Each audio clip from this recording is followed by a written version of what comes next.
Delaware State has 28 miles long white sand beaches with the Atlantic Ocean, and it is one of the most popular weekend getaways among the nearby 3 major cities. The Rehoboth Beach in this state is constantly named as one of the best beaches in America because of its restaurants, atmosphere, wide stretch of white sand and boutiques. There are lots of places you can go to enjoy your vacation around this place, including Dewey Beach, which has a lot of activities for you, Delaware Seashore State Park, Bethany Beach, which is a family-friendly one, and Fenwick Island. Also to the north of Rehoboth, you can go to the Cape Henlopen State Park and Lewis. These places are worth a visit. In Rehoboth, the most attractive place among visitors is the Funland, which is a local institution built in 1962. Other than the things described before, the amusement park is also a major attractive place in this area, which is suitable for children and adults.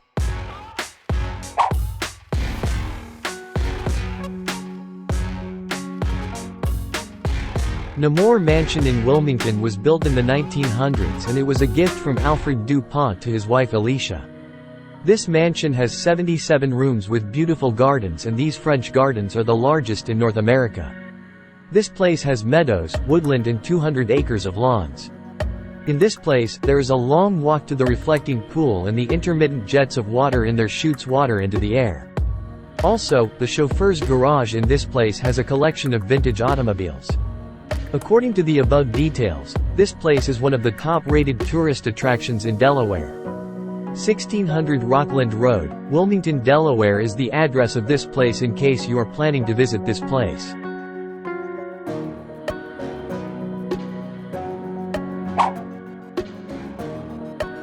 This place is a bit unusual for a museum because it was founded by Henry Francis DuPont to showcase his priceless antiques and arts, and is a place to entertain his family and friends. The rooms in this place have been designed to show the historical value to the best by including needlework, antique furniture, textiles, glass, silver paintings, ceramics, and prints appropriate to specific periods. Curators cannot follow a theme such as techniques, artistic mediums, and decorative styles and influences by only refurnishing the room, but it should be mounted with special exhibits from the gallery, which has about 90,000 objects to choose from. Because the house is large, not any tour will cover small places. In case you need to cover everything, you might need to take several tours. This place is considered the finest museum for decorative arts in the U.S. This house is surrounded by a 1,000-acre park, which shows the passion for the plants of the Henry Francis DuPont.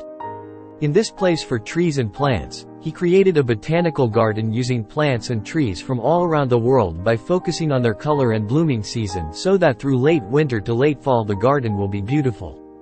Also, the woodland paths lead you to beautiful flower beds, enchanted woods, and a 3-acre children's garden that the children can enjoy.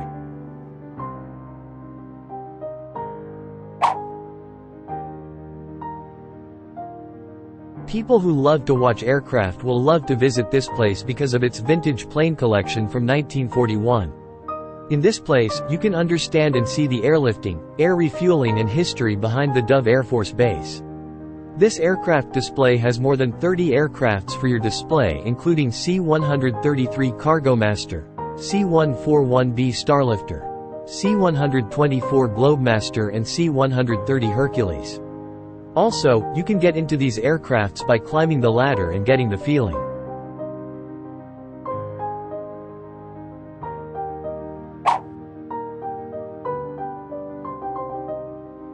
This place has been built by encompassing the original DuPont gunpowder mills and the garden and estate. In 1803, DuPont family home Eleutherian Mills was built by E.I. DuPont, and it sits overlooking a French-style garden which is built by the same person. After its construction, 5 DuPont generations lived here, and their family business grew with time pass around them. Also, by being in the visitor center, you can understand the industrial development that occurred around the Brandywine River, as well as the water power technology evolvement. Also in the barn, you can see a collection of vintage vehicles, and with that collection, you can see the Conestoga wagon, which is used at that time to transport black powder to the port of Wilmington. In addition to that, you can visit the Science and Discovery Center to learn and try to wear a spacesuit and learn all about the DuPont materials.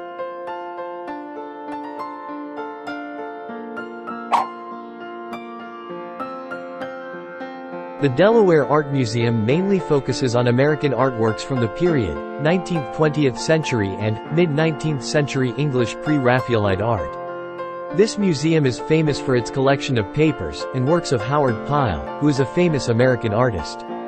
Howard Pyle illustrated books by Robert Louis Stevenson and Mark Twain.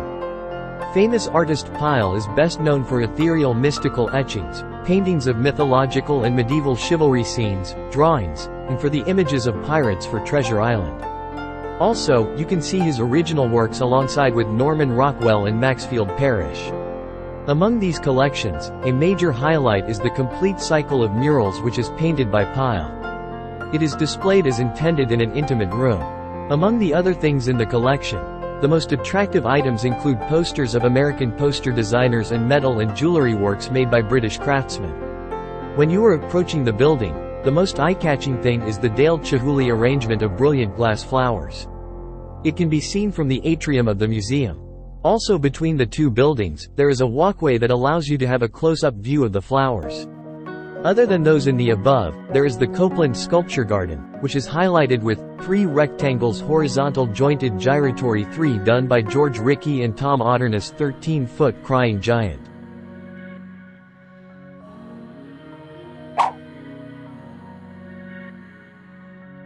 The penman of the American Revolution, John Dickinson in 1778 was attributed with drafting the Articles of Confederation.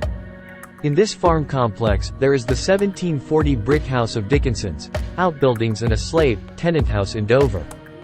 This place is one of the best family visit places in this area with costumed interpreters at the site to perform their duties. In the 16th century, this was commonplace. Among the other buildings, one of the interesting places to visit is the granary, which has 6 historically intact machines with an explanation in greater detail. Other than those things mentioned above, there are chronicles displayed in the Welcome Center about 5 residents of the plantation to show you about life back then.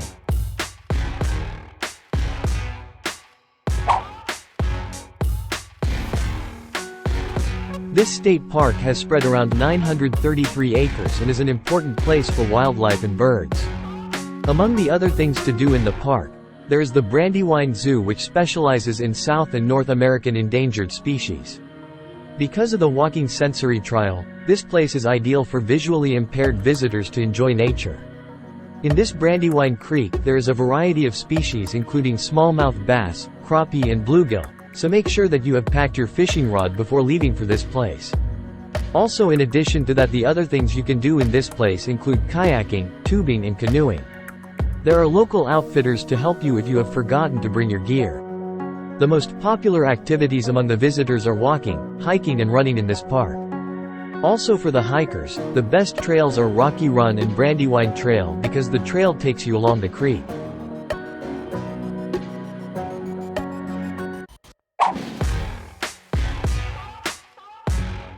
This museum is located in Millsboro and it was a one-room schoolhouse in the earlier days. Also, this place is listed as a National Historic Landmark. In this place there are lots of native artifacts are displayed for visitors including arrowheads, pottery, textiles and spears. Some of the artifacts displayed in this place date back to 8000 BC time.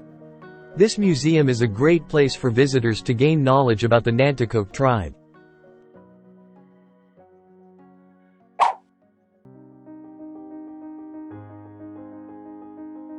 This state house was built in 1792 and it has a Georgian-style finish.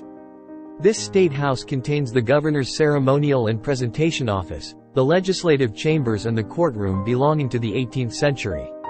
Also, the various photographs, artifacts, documents and the history of this building has displayed for the visitors. Among the paintings, one of the interesting ones is the 7 feet by 5 feet George Washington painting, which is done by Dennis A. Villozin in 1802.